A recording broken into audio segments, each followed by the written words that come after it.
we have a whole variety of kind of clients come to us. And I think it'd be interesting just to have a quick conversation about what are the triggers within businesses that cause people to go, okay, we need to find some health and safety advice, or we need to know more about kind of CE marking and pure.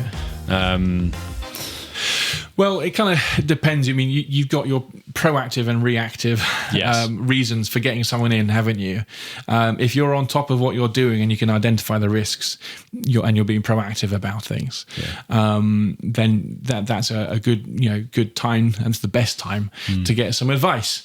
So if you've got some new equipment, either that you've designed in-house and you're putting it on the market, or you're putting it into your workplace, or if you've bought some equipment and you're going to be using it in your operations, that's the time to get someone in when there's basically a change in the working environment, or if you're a new business and you're setting up and you've got to get your ducks in a row, basically, that would be a time to get a health and safety consultant in. And I think that there's a trigger that's slightly, I don't know which way I'd go, further up the rung or further down, which is around kind of tendering an investment. Because they're two triggers where you're filling out a tendering document and they ask you things about ISO 9001, or what have you got in terms of kind of health and safety policies, and there's your trigger for, okay, well, we need a health and safety policy. 1, okay. 2, what do we put in the health and safety policy?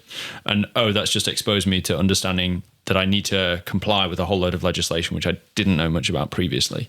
So I think we were talking earlier about awareness and the requirement to kind of know the legislation that is out there that you need to comply with. And it is interesting that, you've got tendering there as a potential trigger for awareness. And you've also got external investment. If you're a startup company and you're looking for external investment, one of the due diligence pieces that, I don't know, the venture capitals or whoever they might be, you're going to engage with is, what are your policies? What are you doing about your health and safety legislation?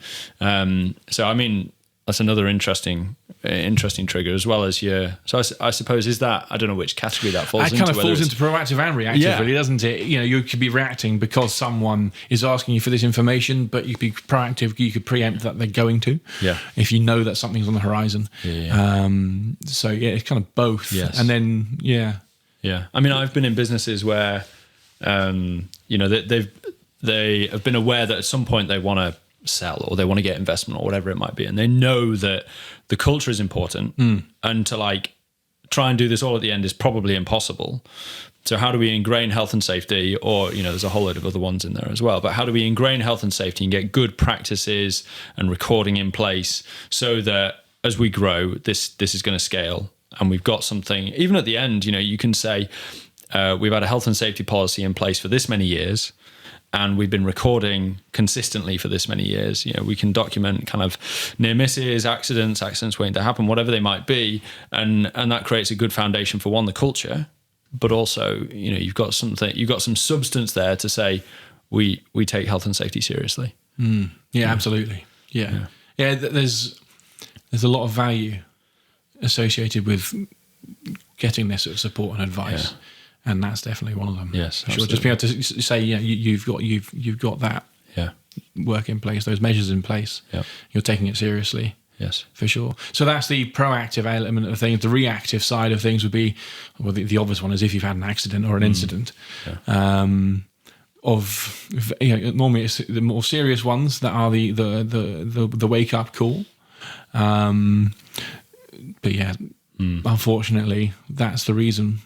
Reacting to that, or as we talked about earlier on when we're looking at those stories, the HSE stories, reacting to an HSE visit and giving you clobbering, basically. Proactive response to that, or reactive response to that, would be to say, okay, we need some help then. So that would be another scenario. Yes. And then also, take that out of the equation. Health and safety takes a lot of time to do it properly.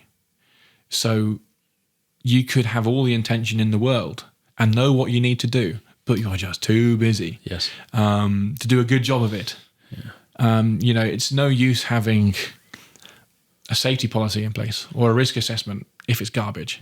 you can tick the box and say we've done it. But if it's rubbish, then they're going to tear it to shreds. Yeah. If it was used, and you're not going to be able to answer questions on it. If you download a template online or use someone who's just providing you with off the shelf. So in those situations, getting someone in to help you out is the right time to do it. Or some people just find health and safety too boring. You can't escape that fact that it can be boring just to trudge through the legislation and do this paperwork. Yes. The exciting bits, unfortunately, are when you've got an accident investigation to do or something like that. The paper side of things isn't that interesting for the majority of people. Yeah. So again, if it bores you stiff, get someone else to do it. Get someone else to help you. Or I mean, even we're talking about legislation on all these angles. And we're here to help with working out what legislation applies to your machinery, what kind of safe and compliant machinery looks like regarding things like CE marking. And I mean, the amount of legislation that is out there and trying to navigate it. And then you end up in these nuances, you forever will do if you're looking at legislation, you're going to end up with all these grey areas. And kind of what do you do in those? Like, there are people out there who are available to kind of say, this is the answer, or this is where the answer is found. Yeah. And I mean, the amount of time that can save someone just by kind of looking for outside support and outside knowledge. Yeah. It's totally worth it. Absolutely. And it's, as you say, it's knowing how to interpret that guidance too. Yes. Anyone can go on Google and find information, but how do you then apply that to your workplace and understand there's nuances for sure. Yeah. And even the way it's written, reading legislative language is not fun. No. And it's not easy as well. I actually wonder, you type a query into Google. I don't know what you type. I don't have any examples off the top of my head, but particularly in this space of AI, it's going to be interpreting legislation in one manner, I imagine.